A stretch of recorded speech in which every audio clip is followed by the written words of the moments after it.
Hey les newbies, j'espère que vous avez bien pratiqué vos bunny hops. Et là aujourd'hui on va le faire avec un obstacle. Donc j'ai choisi de prendre une petite planche qui peut tomber juste au cas où on se foire. Et puis une autre planche un peu plus grande qui fait la taille d'un trottoir, ça fait un peu plus de 18 cm. Et si jamais on se loupe, ça peut basculer aussi, donc aucune crainte.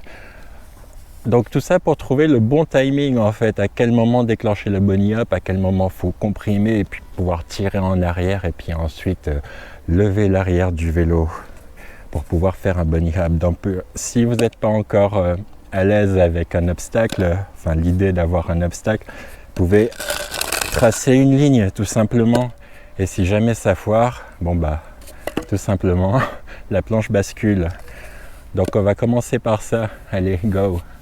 Ok, donc même technique expliquée que sur la première vidéo, on comprime pour avoir un maximum d'espace pour tirer en arrière. Et quand la roue avant est en l'air, on agrippe les pédales avec ses pieds pour lever la roue arrière. Alors idéalement, ce serait de trouver un endroit où il y a une légère pente pour pouvoir juger de la vitesse qu'on a besoin pour pouvoir passer l'obstacle en fait. Ici, les obstacles peuvent basculer, donc pas de risque. Et même si on pense être un peu juste, c'est toujours mieux de déclencher le mouvement que de ne rien faire. La roue arrière pourra finir de rouler sur l'obstacle ou dans le pire des cas, encaisser le choc. Car vaut mieux la roue arrière que de ne rien faire et planter la roue avant dans l'obstacle. Bon bah voilà, ça c'est fait. Maintenant tu sais sauter un trottoir de face. Et puis je vais vous expliquer maintenant la technique pour le sauter du côté droit et du côté gauche. C'est la même chose, sauf qu'on sera forcément plus à l'aise d'un côté que de l'autre. Allez, on y go. Bon, en fait, mon trottoir, il n'est pas assez long, mais heureusement que sur place, il y a des trucs que je peux utiliser, comme ce tube d'évacuation qu'on va se servir pour pouvoir sauter en latéral, sans risque.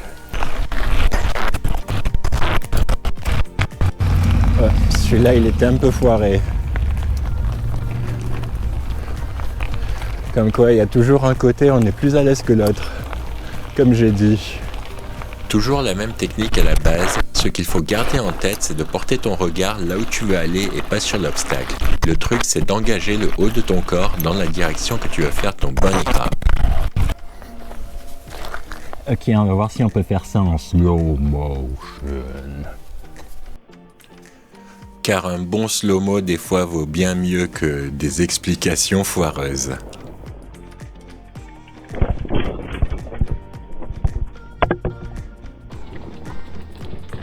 Tu peux simuler le hop latéral sans vélo, juste debout en statique. Tu fais un bond à droite ou un bond à gauche avec les pieds joints ou avec ton pied d'appel en avant comme sur le vélo.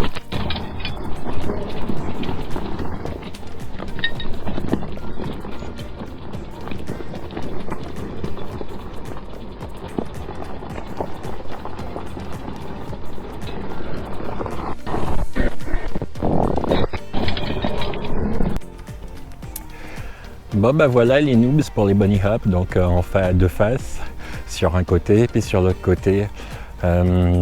Prochaine vidéo que je ferai sur les bunny hops, donc peut-être pas forcément la prochaine qui va suivre dimanche prochain, mais une prochaine vidéo, ce sera d'appliquer ça sur le terrain. J'espère que ça vous a plu. Allez, tout pour maintenant, bye.